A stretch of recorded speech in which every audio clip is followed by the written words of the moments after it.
ইসরায়েলের প্রধানমন্ত্রী Benjamin Netanyahu যুদ্ধের ময়দানে বিজয় দাবি করলেও তার নিজ দেশের জনমত বলছে ভিন্ন কথা।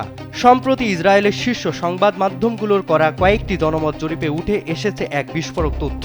অধিকাংশ ইসরায়েলি মনে করেন না যে তারা এই যুদ্ধে জয়ী হয়েছেন। চ্যানেল 13-এর তথ্য মতে মাত্র 33% ইসরায়েলি নিজেদের বিজয়ী ভাবছেন।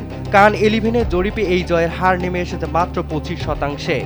সাধারণ ইসরায়েলিদের একটি বড় অংশ মনে করছে এই যুদ্ধে কার্যত জয় হয়েছে ইরানের।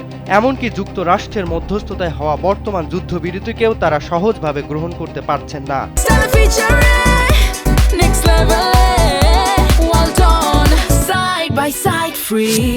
অর্ধেকেরও বেশি নাগরিক মনে করেন যুদ্ধ থামানো ভুল ছিল।